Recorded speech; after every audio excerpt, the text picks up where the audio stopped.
Assalamualaikum warahmatullahi wabarakatuh. Selamat pagi semuanya. Alhamdulillah pada pagi hari ini kita bertemu kembali di pembelajaran yang ke-18 ya. Di pertemuan hari ini kita akan membahas materi yang baru, bukan ke yang desil, kuartil, persentil ya.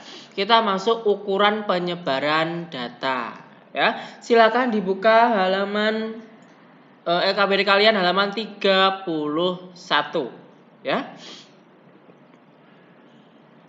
Ukuran penyebaran data. Ukuran penyebaran data yang pertama itu adalah jangkauan atau range.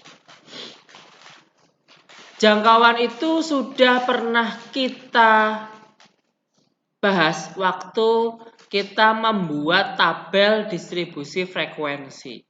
Ya. Jangkauan di sini terbagi menjadi dua, ada jangkauan data tunggal, kemudian nanti ada jangkauan data berkelompok. Kalau data tunggal, ya, range atau jangkauan itu nilai data terbesar kurangi nilai data yang terkecil. Contoh, tentukan range dari data 20, 30, 35, 40, 50, 56, dan 60.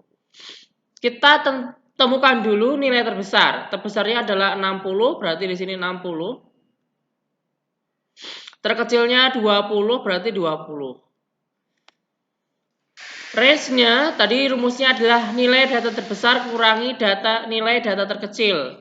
Berarti 60 dikurangi 20 hasilnya 40. Range sangat gampang sekali ya. Range data tunggal. Sekarang data berkelompok. Range-nya atau R-nya itu adalah tepi atas kelas terakhir. Nah, hati-hati. Tepi atas kelas terakhir berarti ini tepi atas ya, tepi. Dan tepi bawah kelas pertama. Berarti yang ini. Tepi ya. TA berarti tepi atas kelas terakhir. Berarti 49 ditambah 0,5.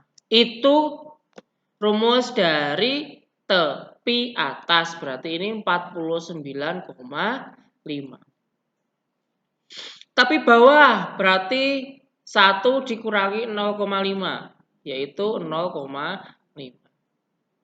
Sekarang kita hitung tepi atas kelas terakhirnya tadi 49,5 dikurangi 0,5. 49,5 dikurangi 0,5. Yuk. 5 kurangi 5, 0. 9 kurangi 0, 9, 4. 49,0. Berarti range-nya adalah 49. Gampang pakai banget. Ya. Tepi atas kelas terakhir dikurangi tepi bawah kelas pertama. Oke, lanjut ya. Jangkauan tidak ada masalah. Sekarang kita masuk ke halaman 32 mengenai simpangan rata-rata. Simpangan rata-rata data tunggal. Kita hanya belajar yang data tunggal saja. Untuk data berkelompok silakan dipelajari sendiri ya. Cuma nanti di soal yang keluar adalah yang data tunggal. Dipunyai data X1 sampai Xn. Langkah menghitung simpangan rata-rata. Bukan rata-rata ya, tapi simpangan rata-rata. Kita melalui 4 tahap. Pertama, cari rata-ratanya. Cari nilai mutlaknya, dijumlah, kemudian dibagi N. Rumusnya ini. Kalau dari sini saja pasti banyak yang bingung. Saya pasti. Oleh karena itu, langsung saja kita masuk ke contoh soalnya. Tentukan simpangan rata-rata dari data 6, 4, 8, 10, 11, 10, dan 7. Langkah pertama, tadi kita harus menghitung rata-rata. Ya, kita hitung rata-ratanya. Kalau datanya bentuk seperti ini, berarti kita tinggal jumlahkan saja dibagi banyak data. Ya, berarti 6 tambah 4 tambah 8 tambah 10 tambah 11 tambah 10 tambah 7. Per berapa? 1, 2, 3, 4, 5, 6, 7. Per 7. Sekarang kita hitung. 6 tambah 4 itu 10. Ya toh? Tambah 8, 18. Tambah 10, 28. Tambah 11, 39. Tambah 10, 49. Tambah 7. 49 tambah 7. 56 per 7. Kita cek lagi ya. 6 tambah 4 itu 10. Gitu. Ini 8 sama 10 itu 18. Ini 21. Ya ini 7. 10 sama 18 itu 28. Ini juga 28. Berarti 56. Betul, 56 per 7 adalah 8. Ya. Itu langkah pertama, yaitu menghitung rata-rata. Langkah kedua, itu kita menghitung nilai mutlak dari XI kurangi X bar. Maksudnya ini. XI berarti ini, ya. Data itu disebut XI. Berarti nilai mutlak 6 dikurangi 8. Sama dengan nilai mutlak negatif 2. 6 kurangi 8 negatif 2. Nilai mutlak itu adalah suatu bentuk kita harus apa? Tidak ada negatifnya. Jadi kalau nilai mutlak negatif 2 hasilnya 2. Ya. Yang ini berarti 4 dikurangi 8. Berarti nilai mutlak negatif 4 berarti hasilnya 4. Ya. Ini 8, nilai mutlak 8 kurangi 8. Hasilnya nilai mutlak 0. Maaf, mouse-nya agak error.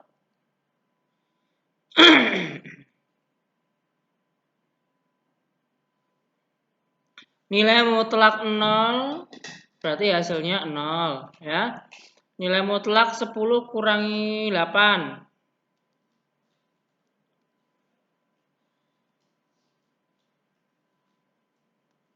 10 kurangi 8 hasilnya nilai mutlak 2 hasilnya 2. 11 10 kurangi 8 terus ya. Sangat gampang. Berarti ini kok 10 ini maaf ini 11 ya. 11 kurangi 8 itu nilai mutlak 3 jadi 3. 10 kurangi 8 nilai mutlak 2 jadinya 2. Nilai mutlak 7 kurangi 8 berarti nilai mutlak negatif 1 1. Dijumlah 2 sama 4 itu 6. 2 sama 3 itu 5. 2 sama 1 3. Yang ini 0 ya, tidak saya hitung. Ini saya jumlah. Berarti ini 11 tambah 3 berarti 14 ya. Berarti 14 sorry. Di sini jumlahnya 14. Kita sudah langkah 2 sudah ya menghitungnya ini tadi. Nah, ini nilai mutlaknya sudah. Sekarang kita ke langkah 3 jumlahkan semuanya berarti sudah ini 14 ya. Terakhir bagilah hasil poin 3 dengan N, di mana N adalah banyak data. Saatnya jam kelima dimulai. It's time to begin the 5th lesson.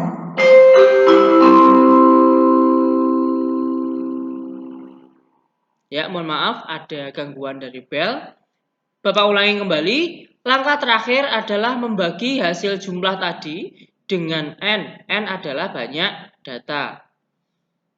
Berarti SR, saya tulis di sini ya, SR itu berarti jumlahnya tadi berapa? 14. Ya kan?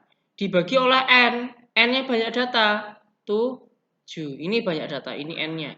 Ya, berarti 14 dibagi 7. Berapa 14 bagi 7? 2. Ya. Sangat gampang pakai sekali, tapi hati-hati. Ingat runtutannya tadi ya. Runtutannya tadi berarti kita mencari rata-rata dulu, ya kan?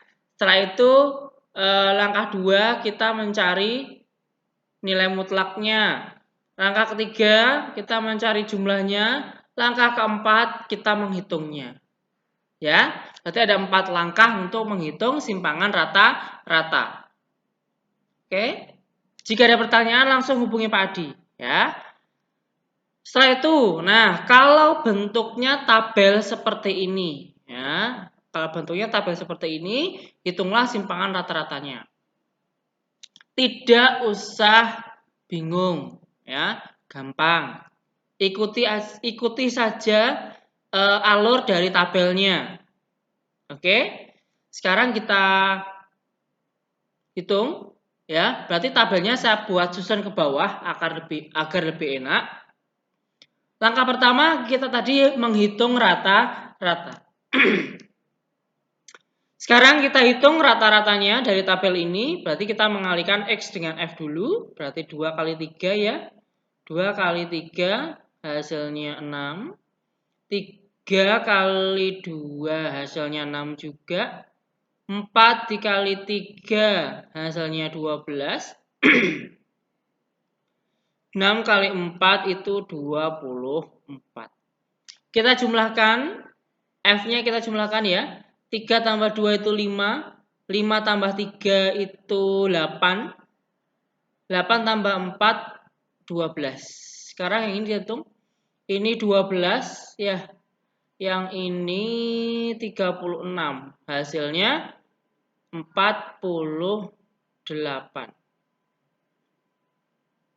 Sekarang untuk mencari rata-rata berarti 48-nya tadi dibagi dengan 12. Totalnya tadi, total F-nya. Jadi hasilnya adalah 4. Rata-ratanya sudah ketemu 4, ya. Langkah kedua berarti kita mencari nilai mutlak, ya. Berarti nilai mutlak dari ini XI. Nah, ini adalah XI. Berarti 2 dikurangi rata-ratanya berapa? 4. Berarti sama dengan negatif 2. Nilai mutlaknya 2. Ya. Ini saya tutup dulu. Oke. Kemudian ini ada 3. Berarti 3 kurangi 4. Ini ya.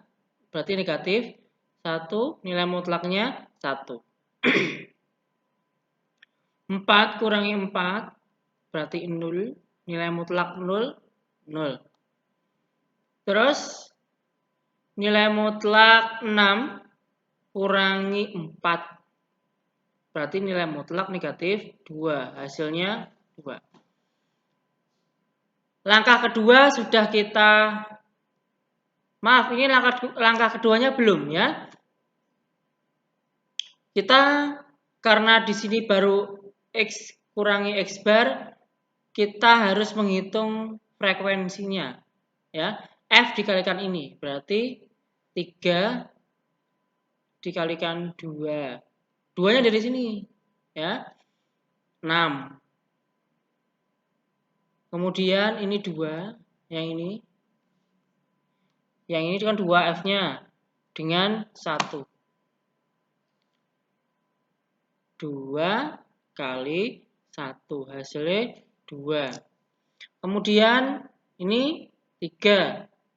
Berarti 3 kali yang ini 0. Hasilnya 0. F-nya 4, nilai mutlaknya 2. 4 dikali 2. Hasilnya 8. Nah, ini baru kita jumlah. Ini langkah kedua ya. Ini baru langkah 2 ini. Sekarang langkah 3 dijumlah. 6 tambah 2, 8. 8 tambah 8, 16. Yang ini tidak usah dijumlah. Ya. SR berarti tinggal hasil jumlahnya tadi dibagi jumlah dari F-nya. Berarti 16 dibagi 12. Kita sederhanakan dibagi 4 ya. Berarti 16 bagi 4 itu 4. 12 bagi 4 3. 4 per 3. 4 per 3. 4 bagi 3 itu berapa sih? Semisal dibuat desimal ya. 4 dibagi 3 itu 1, ini 3. 1, 0, berarti ini 3, 9, 1, 0, 3. 1,33. Kalau dibuat desimal, kalau pecahan ya berarti 4 per 3. Saya ulangi lagi langkah kalau bentuknya tabel. Langkah pertama berarti kita harus menghitung ini rata-rata ya. Langkah kedua kita mencari ini nilai mutlaknya, kemudian nilai mutlaknya dikalikan dengan F, itu langkah kedua. Langkah ketiga kita mencari jumlah. Langkah keempat kita memasukkan ke dalam rumus. Ya, gampang, sangat gampang sekali. Kalau ada pertanyaan bisa ditanyakan ke Pak Adi langsung. Ya. Kalau tadi sudah dipahami, sekarang kita ke latihan soal. Ya, latihan soalnya ada di halaman berapa ini? 34. Ya. Di halaman 34 itu ada latihan soal ukuran penyebaran data. Lihat yang paling bawah. Sama halaman 35 itu yang nomor 2. Ya. Kemudian yang kalian kerjakan cukup ring dan simpangan rata-rata. Ragam dan simpangan baku nanti pertemuan selanjutnya. Ya. Yang nomor 2 juga sama, kalian hanya menghitung simpangan rata-rata saja. Ya. Bisa, insya Allah bisa. Ya. Kalau ada pertanyaan bisa ditanyakan ke Pak Adi langsung melalui WhatsApp ya. Oke, terima kasih untuk perhatiannya pada pagi hari ini ya. Pak Adi mohon maaf jika selama pembelajaran pada pagi hari ini ada yang kurang jelas ataupun ada yang salah. Kalau ada yang salah langsung bisa konfirmasi ke Pak Adi biar langsung Pak Adi betulkan. Ya, terima kasih atas perhatiannya. Wassalamualaikum warahmatullahi wabarakatuh.